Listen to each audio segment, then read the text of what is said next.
అందరికి నమస్తే. Welcome to our channel. Liquor scam రోజు రోజుకి ఒక్కొక్క కొత్త వ్యక్తిని బయటకు తీసుకొస్తూనే ఉంటుంది. సిటీ వాళ్ళు దర్యాప్తు చేస్తూనే ఉంటారు. అదే విధంగా ఈసారి నర్రెడ్డి సునీల్ రెడ్డి అనే వ్యక్తి బయటకు రావడం జరిగింది. అసలు ఎవరు ఈ సునీల్ రెడ్డి? జగన్ కి అతనికి సంబంధం ఏంటి? లిక్కర్ స్కామ్ లో ఇతను ఎలా బయటపడ్డాడు అనే విషయాలు తెలుసుకోవడానికి మనతో పాటు ఉన్నారు ఉప్పల్ లక్ష్మణ్ గారు. సార్ నమస్తే సార్. నమస్తే. లిక్కర్ స్కామ్ లో ఇంకొక పేరు కూడా బయటకు వచ్చింది. అతని పేరే నర్రెడ్డి సునీల్ రెడ్డి. అసలు ఎవరితను? ఈయన ఎందుకు లిక్కర్ స్కామ్ లో ఎదుర్కొంటాడు? ఆయనకి జగన్మోహన్ రెడ్డికి సంబంధం ఏంటి? ఇప్పుడు పులివెందుల ప్రాంతానికి చెందిన వాడే సునీల్ రెడ్డి కూడా వాళ్ళ ఉమ్, భారతి గారి ఆ, కుటుంబ సభ్యుల వైపు నుంచి బంధువు కూడా అవుతాడు. ఓకే. ఈయన ఎప్పుడైతే రాజకీయాల్లోకి వచ్చాడో జగన్మోహన్ రెడ్డి అంటే పార్లమెంట్ మెంబర్ గా ఎన్నికైన తర్వాత కడప నుంచి ఉమ్, అప్పటికే సునీల్ జగన్మోహన్ రెడ్డి గారితో ఉంటూ పనిచేస్తూ ఉన్నారు. ఓకే. ఎలాంటి పని చేస్తున్నారంటే ఫైనాన్షియల్ మేనేజ్మెంట్ అంతా కూడా అతనే చేస్తాడు. ఉమ్, అంటే డబ్బులు రావడం, పంపించడం, ఖర్చు పెట్టడం, ఎన్నికల్లో ఇవన్నీ కూడా ఫైనాన్షియల్ మేనేజ్మెంట్ అనేది అతని మీద ఇతనికి నమ్మకం ఎక్కువ జగన్మోహన్ రెడ్డికి.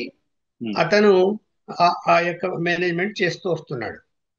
నీకు ముఖ్యమంత్రిగా ఉన్నప్పుడు రాజశేఖర రెడ్డి గారు ఉమ్, ఏదైతే గాలి జనార్దన్ రెడ్డి గారి మైనింగ్ అక్రమాలు జరిగాయి అని చెప్పి కేసు అయ్యి కూడా దాని మీద నడుస్తుందో ఉమ్, ఆ యొక్క మైనింగ్ సంబంధించి అన్ని అనుమతులు ఇచ్చినటువంటి రాజశేఖర్ రెడ్డి టైంలో ఉమ్, ఆ మైనింగ్ నుంచి ఏదైతే రోజు తవ్వకాలు జరిగి లారీలు లారీలు బయటికి వెళ్తాయో అప్పుడు వీళ్ళ యొక్క ట్యాక్స్ ఏమిటరా అంటే ప్రతి లారీకి ఇంత ట్యాక్స్ కట్టాలి ఉమ్, అంటుంటారు కదా తెలుగుదేశం వాళ్ళు జే ట్యాక్స్ అని అట్లా.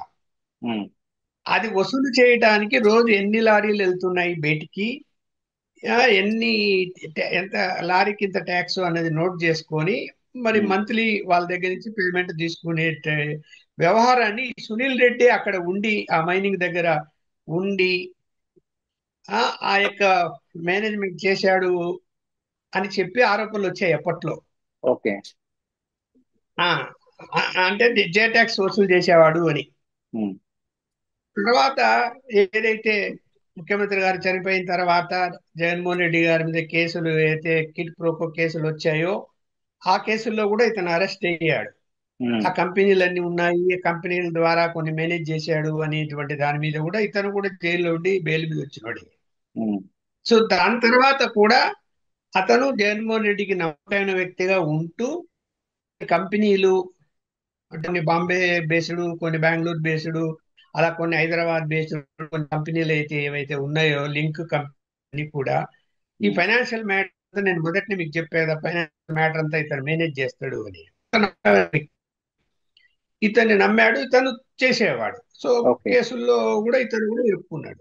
ఉమ్, ఇప్పుడు ఈ లిక్కర్ స్కామ్ లో అంటే కూడా అది కూడా ఫైనాన్షియల్ మేనేజ్మెంటే కదా. అవును సార్. ఇప్పుడు ఆ మేనేజ్మెంట్ లో ఈ ఎవరైతే ఇప్పుడు ఆరోపణలు ఎదుర్కొంటూ జైల్లోకి వెళ్ళారు, బెయిల్ మీద ఉన్నారో, ఈ మనీ కలెక్షన్ అంతా జరిగి దీన్ని ఎవరికి చేర్చాలి, ఎక్కడికి పంపాలి, ఎవరికంత డిస్ట్రిబ్యూట్ చేయాలి, ఆ ఎమ్మెల్యేలు ఎన్నికల్లో పోటీ చేసినప్పుడు వాళ్ళకి ఎవరికి ఎంత పంపాలి, ఇట్లాంటివన్నీ కూడా ఇతను చూసి ఉంటాడు అని నేనైతే అనుకుంటున్నాను. ఎందుకంటే ఇతను నమ్మకమైన వ్యక్తి జగన్మోహన్ రెడ్డికి. ఉమ్, అందువలన ఇతని ఈ విషయంలో ఇప్పుడు ఒకవేళ సిట్ అధికారులు ఈ ఈ డబ్బులు మీకు అందాయి, మీరు మీరు ఎక్కడి నుంచి వచ్చాయి, లేకపోతే మీరు ఎవరికి ఇచ్చారన్నప్పుడు సునీల్ పేరు వచ్చి ఉండొచ్చు. ఓకే. వచ్చినప్పుడు విచారిస్తారు కదా. అవును సార్. ఇప్పుడు దాడులు చేశారు మరి ఏవో కొన్ని కంపెనీల మీద, మళ్ళీ రికార్డులు ఏమైనా దొరకచ్చేమో, మనీ ట్రాన్సాక్షన్స్ సంబంధించి మనీ ఉమ్, లాండరింగ్ కూడా జరిగి ఉండొచ్చేమో, అది కూడా దొరకచ్చేమో. అందువలన ఒక నమ్మకమైన వ్యక్తిగా ఆయనకు ఉన్నప్పుడు ఫైనాన్షియల్ మేనేజ్మెంట్ చూసుకుంటూ ఉన్న వ్యక్తిగా ఇతనికి పేరుంది కాబట్టి కేసుల్లో ఇప్పుడు ఇది కూడా ఎందుకు చేసి ఉండడు. ఓకే. లిక్కర్ అంటే స్కామ్ అంటే ఫైనాన్షియల్ మేనేజ్మెంటే కదా. అసలు డౌట్ ఏంటంటే సార్, మరి క్లాస్ ఇంతలాగా సార్. డబ్బును డిస్ట్రిబ్యూషన్ చేసుకున్నారు కదా. ఉమ్, అంటే ఇక్కడ డౌట్ ఏంటంటే సార్, సో జగన్మోహన్ రెడ్డి గారికి ఎంత అత్యంత ఆప్తులు కదా, ఇంత వ్యవహారం చేసేవారు కదా. మరి జగన్మోహన్ రెడ్డి గారు అధికారంలో ఉన్నప్పుడు అసలు ఈ సునీల్ రెడ్డి అనే పేరే బయటకు రాలేదు. మరి ఇప్పుడు సడన్ గా వచ్చిందంటే మరి అందరికీ కూడా అనుమానంగా ఉంటుంది కదా సార్. సునీల్ రెడ్డిది అధికారంలో ఉన్నప్పుడు కూడా పేరు ఉంది. ఉమ్, మన మీడియా వరకు రాలేదు. పులివెందుల ఓకే. ప్రాంతానికి కానీ కడప జిల్లా వాసులు కానీ అందరికీ తెలుసు. ఉమ్, అతను ఎవరు, ఏం పని చేస్తున్నాడని అందరికీ తెలుసు. ఉమ్, కాకపోతే అతను ఎప్పుడు ఎక్స్పోజ్ కాలేదు ఓకే. కాబట్టి పెద్దగా చర్చకు రాలేదు అప్పట్లో ఉమ్, అధికారంలో ఉన్నప్పుడు. ఇప్పుడు పులివెందులకు సంబంధించినటువంటి నెట్వర్క్ అంతా కూడా, అంటే ఆ 5 సంవత్సరాలు ఏ గ్రామంలో ఏమి అభివృద్ధి జరగాలి, ఆ గ్రామానికి ఏమి సౌకర్యాలు కల్పించాలి, అక్కడ ఉమ్, ఏం జరుగుతుంది, ఏమైనా నెగిటివ్ ఉన్నారా, లేకపోతే తెలుగుదేశం వైపు ఎవరైనా వెళ్తున్నారా, వెళ్ళే వాళ్ళని ఆపాలంటే ఏదైనా డబ్బులు ఖర్చు అయితే వాళ్ళకి ఇవ్వాలి, ఇలాంటివన్నీ చూసింది సునీలే. ఊరు అనేది పులివెందులందరికీ తెలుసు, ప్రతి ఒక్కరికి నెట్వర్క్ అంతా ఓకే. ఆయన చూశాడు. ఓకే. Okay sir. అని తెలియని వ్యక్తి ఏం కాదు, అందరికీ తెలిసిన వ్యక్తి అతను. సార్, మరి ఈ సునీల్ రెడ్డి గారిని విచారిస్తే సిట్ వాళ్ళు, మరి ఇప్పటికైనా ఒక కొలిక్కి వచ్చే అవకాశం ఉందంటారా లిక్కర్ స్కామ్ అనేది? వాళ్ళు చాలా ఆరితేరినోళ్ళు. ఉమ్, అంత ఈజీగా చేసిన తప్పులు ఒప్పుకుంటారా? ఓకే. అంత ఈజీగా ఒప్పుకుంటారా? ఉమ్, ఒప్పుకోరు అంత ఈజీగా.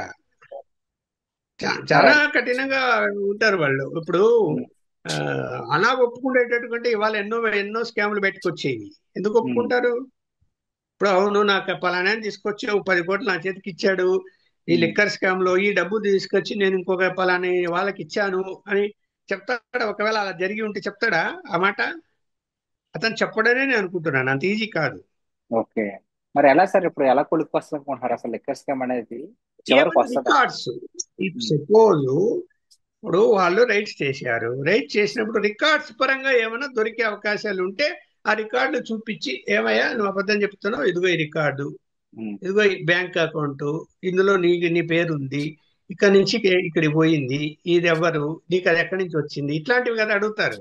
ఎస్ అది సార్. మనీ లాండరింగ్ అంటే అదే కదా. అట్లా దాంట్లో ఏమైనా పప్పులో కాలేసి దొరికిపోయి ఉంటే తప్ప మామూలుగా అడిగితే చెప్పరండి. ఇప్పుడు ఉమ్, కడప జిల్లా వాళ్ళు కానీ, పర్టికులర్లీ పులివెందుల వాళ్ళు కానీ ఏమి చేసినా కూడా అక్రమాలు, వాళ్ళను దంచి కొట్టినా కూడా చెప్పరు వాళ్ళు. ఉమ్, నువ్వు ఎన్నెన్నో నువ్వు వేధించి చెప్పరు వాళ్ళు. ఓకే. అంత లాయల్టీగా ఉంటారు వాళ్ళు నాయకులకు. ఉమ్, రాజశేఖర రెడ్డి గారి విషయంలో కానీ, వివేకానంద రెడ్డి విషయంలో కానీ, ఇప్పుడు జగన్మోహన్ రెడ్డి గారి విషయంలో కానీ. Okay sir, thank you so much అండి.